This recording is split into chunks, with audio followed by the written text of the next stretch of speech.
쉽게 듣는 서울사 고려편. 남경에는 누가 살았을까?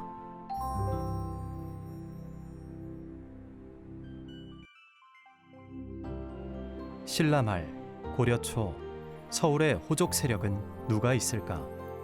글쓴이 김갑동. 왕건과 한강 유역의 호족.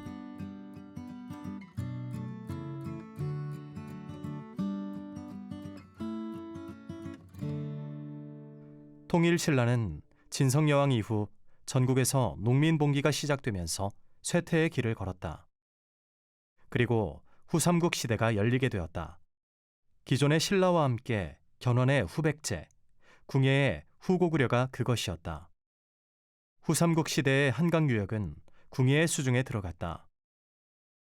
그러나 한강 유역을 직접 점령한 것은 궁예의 휘하에 있던 왕건이었다. 896년 진성여왕 10년부터 왕건은 전국 각지로 정복 전쟁을 떠났다. 우선 그는 양주, 견주 등을 공략하여 패서도와 한산주 관내 30여 성을 차지했다. 이어 광주, 충주, 당성, 청주, 괴양 등지를 공격하여 점령했다. 그 결과 궁예는 한강 유역인 경기도 일대와 남한강 유역인 충주 및 원주 일대, 북한강 유역인 춘천 일대를 완전히 장악하게 되었다.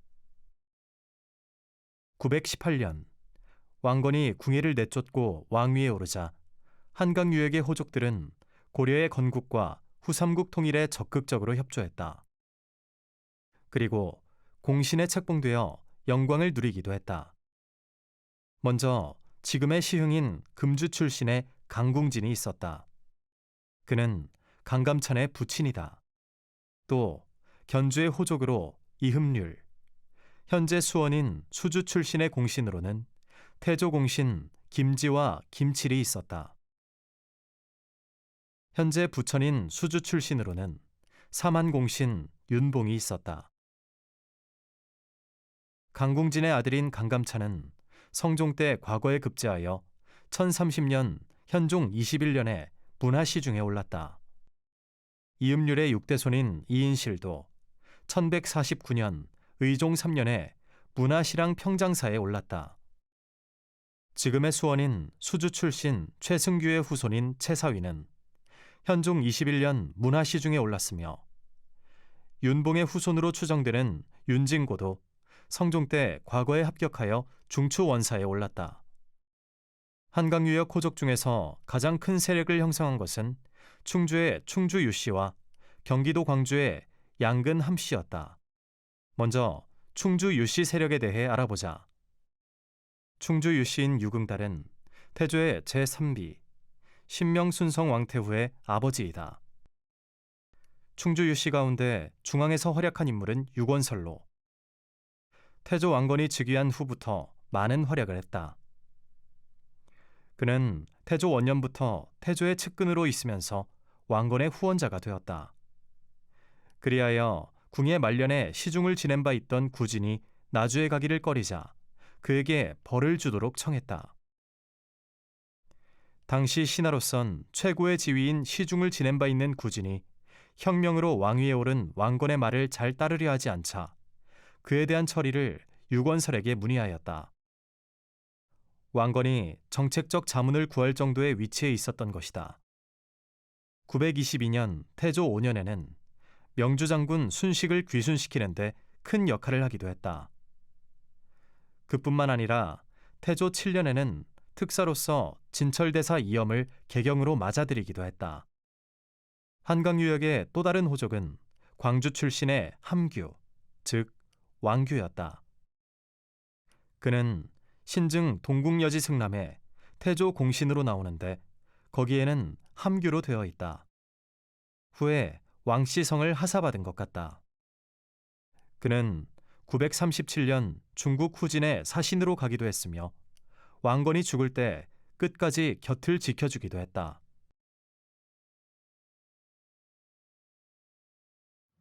태종 때의 왕위 쟁탈전과 한강 유역 호족.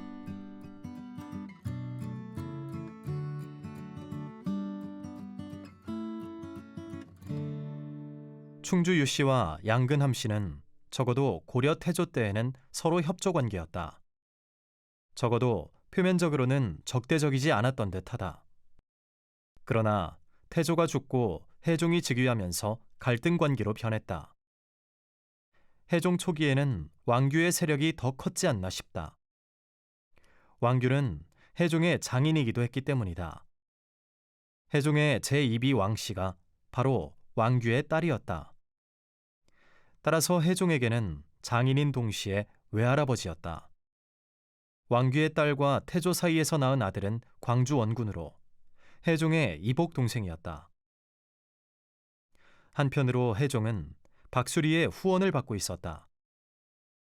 박수리는 충남 당진군 면천 출신으로 어려서부터 체격이 장대하고 용감했다. 박수리와 후에 해종이 되는 무의 인연은 무의 태자책봉 때 이미 이루어졌다. 무는 912년 태조의 장남으로 태어났고 태조는 918년 왕위에 오른 지 몇 년 안 되어 무를 태자로 책봉했다. 후에 박수리의 도움을 받아 태자가 될 수 있었다. 태조는 임종할 때도 태자 무를 박수리에게 특별히 부탁할 정도였다. 이처럼 박수리도 해종의 든든한 후원 세력이 되었다. 덕분에 무는 태자 시절부터 왕건의 보호와 후원 세력 덕분에 큰 탈 없이 지낼 수 있었다. 태조가 승하하자 해종은 다른 세력의 도전을 받게 되었다. 바로 충주 출신 신명순성왕 태후 유씨의 아들인 요와 소였다. 충주 유씨는 패강진, 즉 평산 세력을 통하여 서경 세력과도 유대 관계를 맺을 수 있었다. 원래 서경은 삼국시대의 고구려의 수도였고 태조가 즉위하면서 중시되기 시작했다. 서경 세력은 922년 태조 5년에 이르러 더욱 강화된다. 이해에 대승지령과 행파 등의 부형자재 및 여러 양가자재를 서경으로 이주시키는 동시에 태조가 직접 행차하여 관부와 관원을 새로 설치했다. 행파는 동주 출신의 김행파로 태조에게 두 딸을 바친 인물이다. 또한 충주 유씨와 패강진 세력의 연결은 그들의 혼인 관계에서도 엿볼 수 있다. 이후 정종으로 즉위한 왕요는 3명의 부인을 두고 있었는데 그중 문공왕후와 문성왕후는 승주인 박영규의 딸이었다. 요의 세 번째 부인 청주 남원 부인은 청주인 김극률의 딸이었다. 김극률은 해종의 장인이기도 했다. 해종은 박수리의 무력적 기반을 비롯하여 진천, 광주, 청주 등 지역 호족들의 지원을 받고 있었다. 해종의 외척이었던 양근함 씨도 처음에는 같은 세력이었다고 볼 수 있다. 그에 반해 요와 소 등 충주 유씨 세력은 패강진 세력을 위시한 서경 세력과 밀접하게 관련되어 있었다. 이러한 가운데 충주 유씨의 외손인 요와 소는 무만 없었으면 왕위에 오를 충분한 자격을 갖추고 있었다. 따라서 충주 유씨 일족은 무의 태자 책봉 때 이를 반대했을 가능성이 짙다. 그 때문에 태조는 박수리의 힘을 빌려서야 무를 태자로 책봉할 수 있었던 것이다. 즉, 요와 소는 해종보다 더 큰 세력을 가지고 있었으나 장자가 아니라는 이유로 왕위에 오르지 못했다. 왕규는 처음엔 해종을 도와 왕권을 강고하게 해주려 한 듯 싶다. 그러나 해종이 말을 듣지 않고 오히려 동생들을 더 우대하자 왕규는 장차 자신에게 피해가 올지도 모른다는 생각을 하였다. 이에 그는 사위 해종을 제거하고 외손자인 광주 원군을 왕으로 세우려 했지만 실패하고 말았다. 그러던 중 해종은 병이 들었고 후사를 결정하지 않았다. 아니, 결정할 수가 없었다. 자신의 왕후에게서 낳은 흥화군을 후사로 삼고 싶었지만 왕요가 박수리를 제거한 뒤 서경의 왕식령 군대를 끌어들여 왕위에 올랐고 곧이어 왕규를 제거했다. 남한강 유역의 호족과 한강 하류 유역의 호족의 대결에서 일시적이나마 남한강 유역의 호족이 승리한 것이었다. 그 결과 해종의 뒤를 이은 정종, 광종 때에는 충주 유씨가 득세하게 되었다.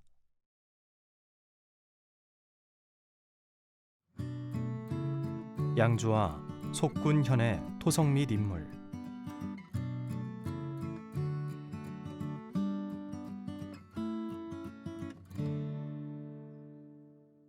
고려시대의 호족 세력은 대개 세종실록 지리지나 신증 동국여지 승람의 해당 9년조의 토성으로 기록되어 있다. 양주 지역의 토성을 살피려면 양주뿐만 아니라 그 속군현의 토성도 함께 다루어야 한다. 양주 지역의 속군현으로는 교화군, 견주, 포주, 행주, 봉성현, 고봉현, 심학현, 사천현, 풍양현 등이 있었다. 이들 지역의 토성을 정리해보면 다음과 같다. 양주의 경우 세종실록 지리지에는 토성으로 한씨, 조씨, 민씨, 신씨가 기록되어 있다.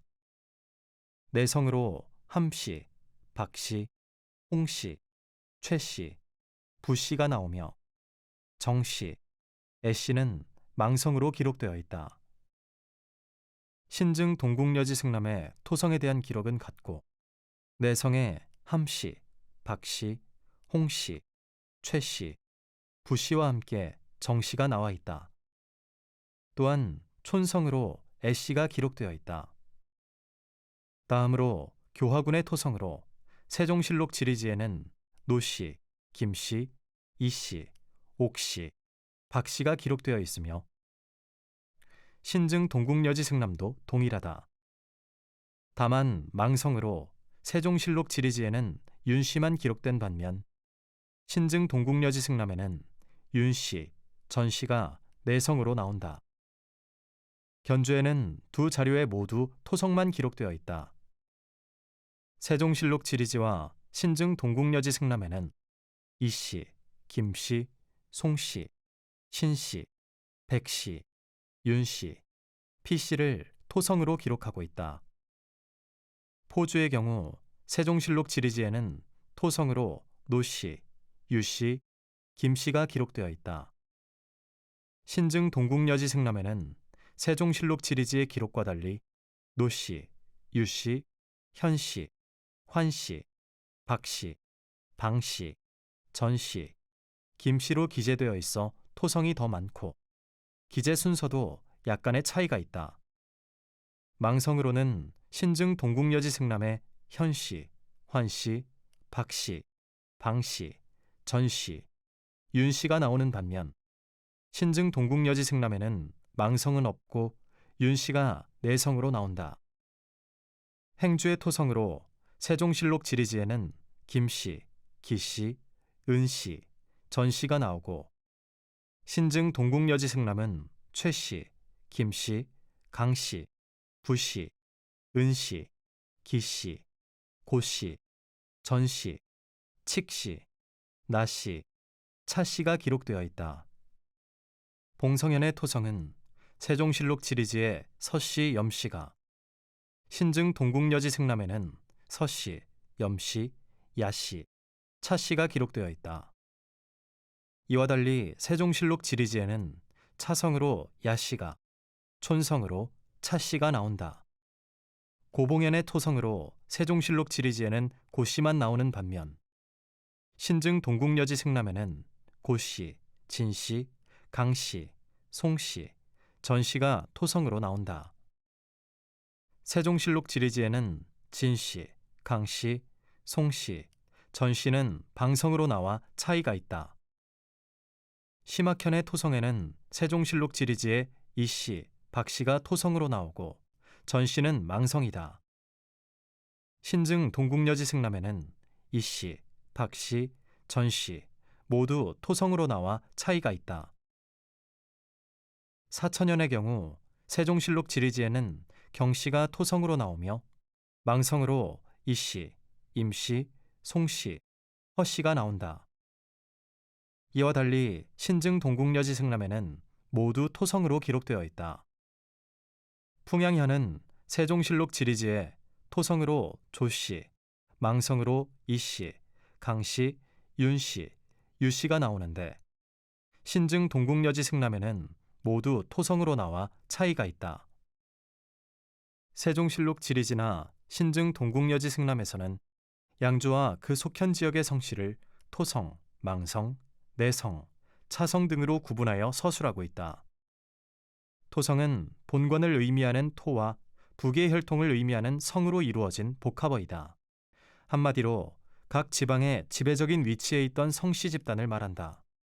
세종실록 지리지에 나와 있는 토성은 고려시대부터 전래된 고적에 쓴 용어이다. 그것은 태조 왕건이 후삼국을 통일한 다음에 전국에 군현제를 개편하고 삼한공신을 책정했던 940년 태조 23년에 각 읍단위로 나누어 배정하였다. 망성은 고려 때부터 전해오던 고적에는 기재되어 있으나 세종실록 지리지 편찬 당시에는 없어진 토성을 말한다. 즉, 세월의 흐름과 함께 재경 토성의 공급원인 지방 토성이 몰락하면서 망성이 되었다. 망성으로 나와 있는 성도 고려 초에는 그 지역의 토성이었으며 호족이었던 것이다. 내성은 말 그대로 타 지방에서 들어온 성씨로 고려 초 이래의 고적에도 토성과 함께 기재되었던 성씨이다. 결국 양주 지역에서 호족으로 행세했던 세력은 한, 조, 민, 신, 애씨라 할 수 있다. 우선 토성 제1위로 나온 한씨를 보면 이들의 시조가 양주에 호장을 지냈을 것으로 추측되지만 명확한 자료는 없다. 다만 현종의 부인이었던 궁녀 한씨가 양주 사람 평장사 한인경의 딸로 나오는 것을 볼 때 적어도 현종 때에는 중앙정기에 진출하여 정이품의 평장사까지 지냈음을 알 수 있다. 양주는 문종 때의 남경이 되었고 조선시대에 들어와서는 한양이 되었으니 양주, 남경, 한양은 사실 같은 지역으로 시기에 따른 구분이라 할 수 있다. 양주 출신 조 씨는 본관에 토착하여 호장직을 세습해오다 고려 말기에 이르러 중앙으로 진출했다. 이들 조 씨 가운데 조지수 가문은 중간에 본관지에서 동계의 용진으로 이주하여 그곳에서 강력한 기반을 구축하였고 고려 말에는 이성계 세력과 밀착하여 훈구 세력으로 성장했다. 한편 양주의 소급으로 나오는 견주에서도 중앙사족을 배출했다. 견주의 토성 1위로 나오는 견주 이씨는 삼한공신 이흠률의 후손인데 이인실은 어린 나이로 성균시에 합격하였고 26세에 과거에 합격하여 예종 때 평장사를 지냈다. 견주 송씨도 명종 때 판이의 부성사를 지낸 송절을 배출했다. 그는 의종 때 과거에 급제한 후 벼슬이 여러 번 올라 한문지후가 되었다. 무신의 난에도 그는 평소 남에게 나쁜 감정을 사지 않아 죽음을 면했다. 1178년 명종 8년에는 어사중승이 되었다. 그때 정중부의 종이 금법을 범했으므로 송저가 체포하여 죄를 다스렸다. 그러자 정중부가 노하여 그의 관직을 면직시켰다가 곧 위위경 우간의 대부로 임명했다. 간쟁의 임무를 맡게 되었던 것이다. 송저가 서북면 병마사가 되었을 때는 무관으로 임명된 지방관의 권한을 제한했다 하여 무신들의 분노를 사서 거제 현령으로 좌천되기도 했다. 후에 그는 다시 간의 대부로 임명되었다. 이때 다시 무신들의 미움을 받아 먼 섬에 귀양 갔다 돌아와 1187년에 판의 빈성사를 끝으로 벼슬에서 물러났다. 그 후 몇 해 지나지 않아 등창으로 인해 죽으니 나이 67세였다. 또 양주의 속현인 풍양현에는 조씨만 중앙사족으로 출세했다. 고려 말에 진출하여 조선 초기에 정당 문학을 지낸 조운흘이 바로 그다.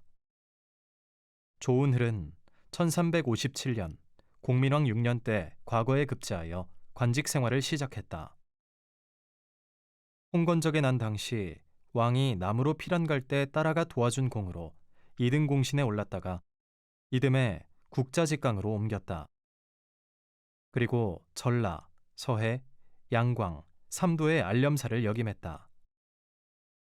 1374년 공민왕 23년에 전법 총랑으로 있다가 사직한 뒤 상주 노음산 아래에 내려가 살면서 석간 서하옹이라 자칭했다. 거진 미치광이로 가장하여 자신의 자취를 감추었던 것이다. 우왕 때에 좌간의대부, 판전교시사, 전리판서, 밀직제학, 서에도 도관찰 출척사 등을 지냈는데 관직에 있을 때는 기강을 바로잡아 새롭게 하고 억센 자를 억누르고 약한 자를 보호했다. 법을 위반하는 자가 있으면 추호도 용서하지 않아 관내가 매우 안정되었다. 1389년 창왕 원년에 소환되어 첨서 밀직사사로 임명되었다가 곧 동지로 승진되었다. 1390년에 계림부윤에 임명되었다. 조선왕조에 들어와 강릉 대도호 부사로 임명되었다가 얼마 후 병을 얻어 사직하고 광주 별장으로 돌아왔다. 이후 또 검교 정당문학에 임명되었다. 나이 73세에 병으로 광주 고원성, 지금의 송파구 몽촌토성에서 죽었다. 나머지 속군현의 토성에 대해서는 자료가 미비하여 잘 알 수 없다.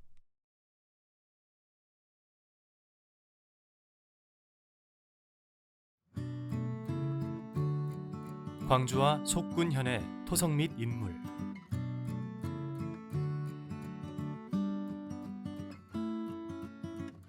양주와 더불어 양광도를 구성했던 광주와 그 속군현 지역의 토성과 호족에 대해서도 살펴볼 필요가 있다.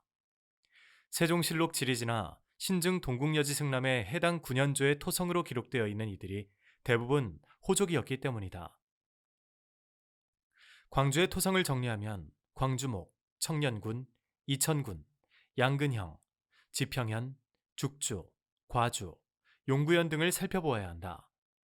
먼저 광주목을 살펴보자. 세종실록 지리지에는 토성으로 이씨, 안씨, 김씨가 기록되어 있고 가속성에는 박씨, 노씨, 장씨가, 망성에는 윤씨, 석씨, 한씨, 지씨, 소씨가 나와 있다. 이와 달리 신증 동국여지 승람에는 이씨, 윤씨, 석씨, 한씨, 안씨, 김씨, 지씨, 소씨가 토성으로 나와 있다. 천년군의 경우 세종실록 지리지에 견씨, 현씨, 최씨, 유씨, 방씨, 장씨가 토성으로 기록되어 있고 신증 동국여지 승람도 동일하다. 이천군의 경우 세종실록 지리지에는 토성으로 서씨, 신씨, 안씨, 한씨, 장씨가 기록되어 있으며 내성으로 왕씨, 홍씨, 황씨도 나온다. 신증 동국여지 승람에는 내성은 나오지 않고 토성은 두 기록이 같다.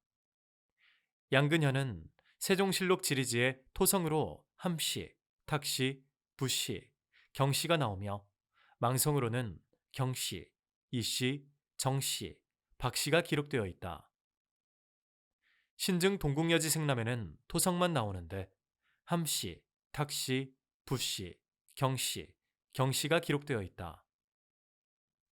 지평현은 세종실록 지리지에는 토성으로 이씨, 신씨, 경씨, 김씨, 방씨가 기록되었다. 신증 동국여지 승람도 같다. 죽주의 경우 토성으로는 세종실록 지리지에 최씨, 안씨, 양씨, 이씨, 유씨, 민씨, 김씨, 박씨, 음씨가 나오며 신증 동국여지 승람도 같다. 과주에는 세종실록 지리지의 토성으로 손씨, 이씨, 전씨, 변씨가 나오며 망성으로 신씨와 안씨, 최씨가 기록되었다. 신증 동국여지 승람에는 세종실록 지리지의 토성과 망성이 모두 토성으로 기록되어 차이가 있다. 용구현의 토성으로는 세종실록 지리지에 전씨, 이씨, 송씨, 용씨, 엄씨가 나오는데 신증 동국여지 승람도 같다. 고려 초의 호족이었던 성씨는 세종실록 지리지에서 토성과 망성으로 구분했지만 신증 동국여지 승람에서는 이를 모두 토성으로 지칭했다. 따라서 신증 동국여지 승람을 중심으로 우선 광주의 상황을 정리하여 살펴보면 이, 윤, 석, 한, 안, 김, 지, 소가 토성으로 있었다. 이외에 노, 장, 박이 속성으로 있었으나 이들은 고려 초의 성씨로 볼 수 없기 때문에 제외해야 한다. 광주목의 속군현 중 천년군의 토성으로는 견, 현, 최, 유, 방, 장이, 이천군은 서, 신, 안, 한, 장이, 양근현에는 함, 탁, 부, 경, 경이, 지평현에는 이, 신, 경, 김, 방이, 죽주에는 최, 안, 양, 이, 유, 민, 김, 박, 음이, 과주에는 손, 이, 전, 신, 안, 변, 최가, 용구현에는 진, 이, 송, 용, 엄 등의 토성이 있었던 것이다. 고려 초 광주의 유력한 호족 가문으로는 왕규를 들 수 있다. 그는 원래 양근함씨로 광평성의 차관급인 실랑벼슬을 지내고 후에는 태조공신이 되기도 했다. 양근군은 고려 때는 양근현이라 불렸으며 광주의 속현이었다. 이 때문에 고려사에서 왕규를 광주인으로 표기했던 것이다. 그러나 왕씨 성을 하사받아 왕규가 되었다. 아마 태조의 장인이 되었기 때문이 아닌가 싶다. 이후 왕규를 둘러싼 왕위계승 쟁탈전에 대해서는 앞에서 살펴본 바와 같다. 왕위 쟁탈전의 패배로 왕규의 후손들은 중앙에서 벼슬하지 못했다. 그러다 무신정변이 일어나면서 그의 5대 손이 정계에 등장했다. 그가 함유일이다. 함유일은 서리로 종군한 공을 인정받아 선군기사가 되었는데 밤낮으로 업무에 힘써 자기 일은 생각지도 않았다.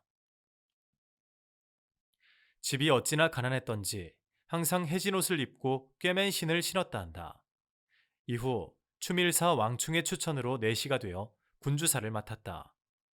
그는 미신을 전혀 믿지 않고 무당을 극도로 배척하기도 했다. 명종이 왕위에 오른 후 그를 내시로 불러들였다가 얼마 후 병부낭중이 되었다. 여러 번 승진하여 상서좌승이 되었다. 상서좌승은 상서성에 속한 관직으로 종삼품이었다. 1185년 그는 향년 80세로 죽었는데 자기의 장례를 건박하게 치르라는 유언을 남겼다. 함유일은 평생 베옷을 입고 식기는 오지 그릇을 사용했으며 자기 집 살림살이는 돌보지 않았다. 함유일은 5대조인 왕규, 즉 함규의 모반 사건으로 가문이 거의 몰락하여 벼슬도 제대로 하지 못하고 근근히 생활했으나 정직하고 성실한 생활로 다시 가문을 일으킨 사람이었다. 광주 본읍의 토성으로서 고려조의 나름대로 두각을 나타낸 성씨는 이씨와 안씨였다. 본래 광주는 4개의 속군과 3개의 속현을 거느린 큰 고을이었다. 그러나 고려 중기까지 이 지역의 토성은 두각을 나타내지 못했다. 이 지역의 토성이 관계에 진출하기 시작한 것은 고려 말부터이다. 즉, 광주 이씨는 대대로 이 지역의 호장을 맡아오다 이울의 차남인 2단계는 그의 아들 이집 등 5형제가 과거에 합격하면서 15세기에 이르러서는 명문 가문으로 자리를 잡았다. 이울의 장자인 이한계는 15세기 초에 이지가 향공으로 출사하면서 사족으로 성장했다. 광주 안씨의 시족격인 안방걸은 본래 주리에서 무반으로 진출하여 대장군이 되었는데 관인이 배출된 시기는 조선 초기였다. 광주의 가속성인 박씨도 토성과 마찬가지로 호장직을 세습하였다. 그러다가 박수도 가문이 원을 배경으로 출세하였다. 그의 아들 박견유는 향리를 지내다 정계에 진출하여 중랑장을 거쳐 대호군이 되었다. 그의 후손 중에 박효진은 검교 별장을 지냈고 박연은 낭장을, 박관은 지안산 군사를 지냈다. 박효진의 아우 쇠로 올 때는 이번 내시로 출세하여 광주에 신복사를 중건하는 등 상당한 지역적 기반을 갖고 있었다. 이처럼 광주 지역은 고려 말기에 이르러 광주 이씨와 안씨, 그리고 후에 등장한 광주 박씨가 정계에 등장하여 조선조의 명문으로 자리 잡았다. 한편 광주의 본읍은 아니지만 광주의 속군인 이천군에는 이천서씨 세력이 있었다. 이천군은 설화 때에는 황무현이었으나 고려 태조의 남정 때 서목이란 인물이 태조의 군대가 강을 건너는데 도움을 주었기 때문에 이천군이라 칭했다. 서목의 일족으로 여겨지는 후손인 서필과 서희가 중앙에 진출하여 영달을 누렸다. 서신일의 아들 서필은 하급 관리로 관직에 진출했다가 점차 승진하여 벼슬이 대광, 내의령에 이르렀다. 내의령은 정사를 협의하고 간쟁하던 기구인 내의성의 장관을 말한다. 내의령이 된 그는 직분에 맞는 바른말로 광종에게 건의했다. 서필은 965년 광종 16년에 죽었는데 그 아들로는 서렴, 서희, 서영이 있었다. 서희의 어렸을 때 이름은 서렴윤이었는데 성격이 엄정하고 성실했다 한다. 광종 11년에 18세의 나이로 갑과에 급제한 후 차례를 뛰어 광평원 외랑에 임명되었으며 그 후 여러 번 승진하여 내의 실랑이 되었다. 광종 23년에는 송나라의 사신으로 가기도 했다. 당시 고려에서는 송나라와 10여 년 동안 왕래가 없었는데 서희가 사신으로 갔을 때 절도 있고 예법에 맞는 그의 행동을 보고 송나라 태조가 가상히 여겨 검교 병부상서 벼슬을 주었다. 993년 성종 때 거란이 침략하자 그는 서경 이북의 땅을 떼어주자는 할지론에 반대했다. 그리고 직접 소손령을 찾아갔다. 거란의 진영에 들어간 서희는 소손령과 마주서서 읍한 후에 동편과 서편으로 마주 대하고 앉아서談판을 벌였다. 그 결과 화의가 성립되고 고려는 서희의 활약으로 오히려 강동육주를 획득하는 전과를 올렸다. 그는 998년 목종 원년에 57세로 죽었는데 1027년 현종 18년에 성종의 묘정에 배양되었다. 그의 아들 선울은 996년 성종 때에 과거에 급제하여 현종의 장인이 되었으며 덕종 때에는 최고의 직위인 문화시중에 올랐다. 이와 같이 서필, 서희, 선울 등 3대가 재상의 지위에 올라 가문의 영광을 빛냈다.